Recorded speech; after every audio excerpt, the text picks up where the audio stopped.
अस्सलाम वालेकुम, welcome back to my channel. कैसे हैं आप सब लोग? उम्मीद है कि सब बिल्कुल ठीक ठाक होंगे। आज मैं आपको वीडियो यहाँ से स्टार्ट करवा रही हूँ। लास्ट वीडियो में मैंने आपको बताया था कि बहुत ही कुछ ख़ास मेहमान आ रहे हैं, तो जैसे कि जब कोई ख़ास आता है फिर उनके लिए तैयारी भी अलग से की जाती है। तो न्यू बेडशीट लेकर आए और न्यू ब्लैंकेट का सेट लेकर आए। फिर अब मैं उसको अपने बेडरूम में जो था वो सेट आउट कर रही थी। वैसे ये बेडरूम मेरा नहीं है, जिनका है वो लोग आ रहे हैं। तो वो मैं आपको पॉइंट आउट करके बता रही थी कि वो मेरी रिंग लाइट साइड पे पड़ी हुई है बेचारी, अभी तक जब से ली है बस 1 या 2 बार ज़्यादा यूज़ की है, इसके अलावा मैंने ज़्यादा यूज़ नहीं की। फिर साथ ही मैंने गिफ्ट भी रेडी कर लिए और तकरीबन ऑलमोस्ट सारी चीज़ें रेडी करके मैंने रख ली, क्योंकि एंड टाइम पे इंसान पे भूल जाता है। तो गिफ्ट जो थे वो मैंने रेडी करके साथ ही रख लिया, लेकिन मैं इसकी अनबॉक्सिंग नहीं करूँगी। सोचा तो यही था कि उन्हीं से ही अनबॉक्सिंग करवाऊँगी जिनके लिए मैंने ये बाय किए हैं। तो सब ऑलमोस्ट डन हो चुका था। फिर हम लोग निकले वहाँ उस जगह उनको रिसीव करने के लिए। तो टाइम हो रहा था तकरीबन 2 बजे का, दोपहर का टाइम था। आजकल मक्का में बहुत अच्छा मौसम हुआ है, मतलब धूप नहीं निकल रही, डेली बारिश हो रही है, कभी सुबह में, कभी शाम में, कभी रात में। तो ऐसे मतलब मक्का का ये पहला साल ही काउंट होगा कि जो इतनी ज़्यादा बारिशें हो रही हैं। अदरवाइज़ यहाँ पे कभी इतनी ज़्यादा बारिश हुई नहीं तो यहाँ पे बहुत ज़्यादा इस टाइम जो मैं अभी आपको व्यू दिखा रही हूँ, इस टाइम तो बहुत तेज़ सूरज की तपिश होती है। और अभी आपके सामने है कि सूरज जो है वो बादलों में छुपा हुआ है। और कौन है वो जिनको मैं रिसीव करने जा रही हूँ और वो कहाँ से वापस आ रहे हैं और वो उनके लिए मैं इतनी सरप्राइजेज़ क्यों क्रिएट कर रही हूँ, तो इसके लिए वीडियो को पूरा देखिएगा। मेरी आप सबसे रिक्वेस्ट है कि लास्ट तक देखिएगा, इसे लाइक ज़रूर कीजिएगा और कमेंट सेक्शन में ज़रूर बताइएगा कि आपका भी क्या इजहार मोहब्बत होता है जब आपका कोई अपना इतनी दूर से आता है।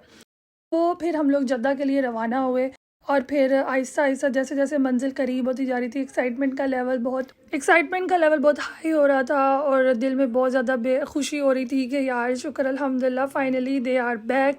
और आपको टाइटल से भी आइडिया हो गया होगा, इसलिए आप लोगों से मेरी बस एक ही रिक्वेस्ट है, वीडियो को कंप्लीट देखा करें, इसे लाइक ज़रूर कीजिए करें इस और मेरे चैनल को सब्सक्राइब करना मत भूला करें और कमेंट सेक्शन में ज़रूर बताया करें कि आपको मेरी वीडियोज़ कैसी लगती हैं।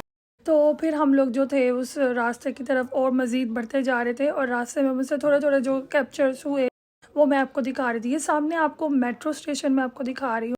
यहाँ पे जो मक्का से जद्दा और जद्दा से मदीना जो ट्रेन इन लोगों की है मेट्रो, उसका मेन बड़ा स्टेशन यही है। यहाँ से ही लोग बैठते हैं और फिर जिसने जद्दा जाना हो यानी मक्का आना हो मक्का चला जाए और मदीना जाना हो तो वो यहाँ इसका पहला, और जद्दा में जो इसका मेन स्टेशन है वो यही है।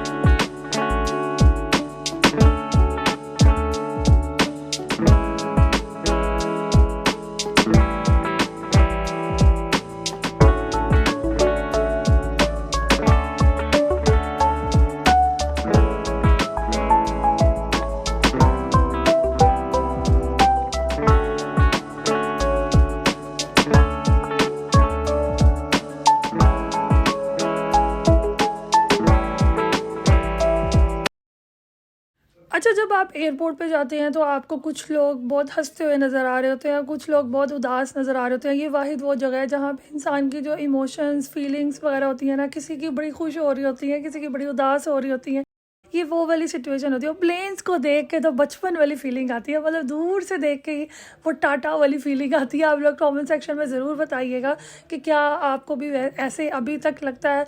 मुझे तो प्लेन जहाँ भी नज़र आए मुझे बस वहाँ ही नज़र टिक जाती है कि ये उड़ रहा है, ऊपर से जा रहा है। तो ये जो आपको जो कैंप नज़र आ रहे हैं ये हाजी कैंप है। यहाँ पे जो हाजी लोग उम्रे पे आते हैं, कुछ को यहाँ पे उतारा जाता है और कुछ को ये नॉर्थ टर्मिनल की तरफ उतारा जाता है जहाँ मैं अभी जा रही हूँ।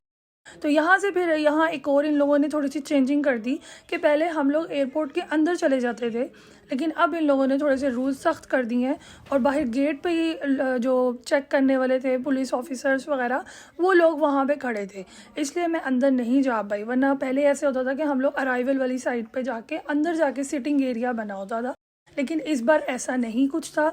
तो फिर हम लोग पार्किंग एरिया में वेट कर रहे थे, लेकिन जैसे ही मेरी थोड़ी सी अपने भाई पर नज़र पड़ी कि मेरा भाई उनको लेता हुआ आ रहा है, तो मुझसे बिल्कुल भी कंट्रोल नहीं हुआ। मैंने गाड़ी को किया बंद और उसके बाद मैंने बिल्कुल दौड़ लगा दी कि निकल पड़ी कि फ़ौरन जल्दी से जाके मैं उनको हक करूं। तो मेरी जो मम्मा है वो 2 महीने और सम डेज़ की बाद आ रही हैं पाकिस्तान से वापस, और जो मेरे बाबा हैं वो 4 महीने और कुछ दिनों के बाद आ रहे हैं वापस। तो इस वजह से मैं इस बार पाकिस्तान इनके साथ नहीं जा पाई थी। लास्ट टाइम मैं इनके साथ गई थी और साथ ही हमारी वापसी हुई थी, लेकिन इस बार सम ऑफ रीज़न मैं पाकिस्तान नहीं जा पाई।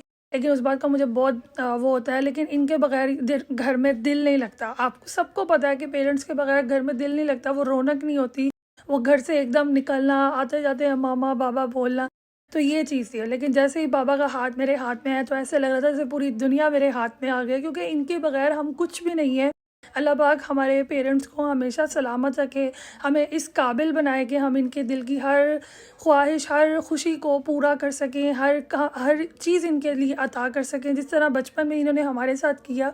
अल्लाह ताला हमें भी ऐसे ही इनके साथ मोहब्बत से रहने की तौफ़ीक दे, इनकी दिल से इज़्ज़त, ख़िदमत और कदर करने की तौफ़ीक दे। आमीन सुम्मा आमीन। तो जिनके पेरेंट्स तो हैं दुनिया में, उनको कदर करनी चाहिए, और जिनके नहीं हैं अल्लाह ताला उनको सब्र दे, उनके लिए यही दुआ है। और जो उनके रिलेटिव्स हैं या खाला या कोई भी उनकी पेरेंट्स के जो दोस्त अहबाब हैं, उनके पास जाके आप टाइम स्पेंड ज़रूर कीजिए करें। फिर रिसीव करने के बाद हुई घर के लिए वापसी, और वापसी पे सबसे पहले जो पाकिस्तान से बेचारे आते हैं ना, उन सब की एक ही डिमांड होती है, भाई सबसे पहले हमें डिनर या लंच या जो भी कराना है यही चीज़ कराओ। तो वो चीज़ उन्होंने सबसे पहले क्या डिमांड की, उसके लिए भी आपको वीडियो को एंड तक देखना पड़ेगा। यहाँ पर भाई मुझे बता रहा था कि देखो पहाड़ों पे लोग किस तरह बैठे हुए हैं, इसलिए मैंने थोड़ा सा जूम करके कैप्चर करने की कोशिश की कि इसके आसपास कोई चीज़ नहीं है, और लोग गाड़ियाँ खड़ी करके, अरब के सहरा के लोग सहरा में बैठना पसंद करते हैं। तो मैं भाई से पूछ रही थी कि अगर इन लोगों को किसी चीज़ की ज़रूरत हुई तो ये लोग क्या करते होंगे। तो भाई बता रहा था कि हंगर स्टेशन जिंदाबाद, खाना वाना ये ऑनलाइन ऑर्डर कर लेते हैं और जाके नीचे से जाके बाय करके अपना पिक कर लेते हैं।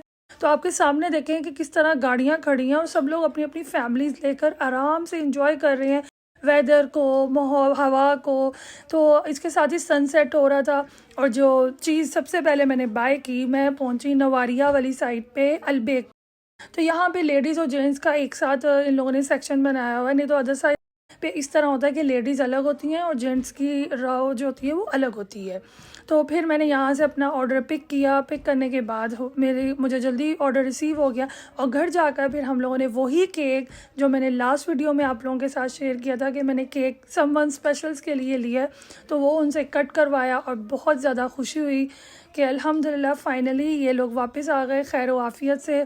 तो अगर आप लोगों को मेरी ये वीडियो अच्छी लगी है तो इसे लाइक कीजिएगा, शेयर कीजिएगा, कमेंट सेक्शन में ज़रूर बताइएगा। और अपने पेरेंट्स से मोहब्बत का इजहार सब लोग करते ही होंगे, सबका अलग अलग तरीका होता है।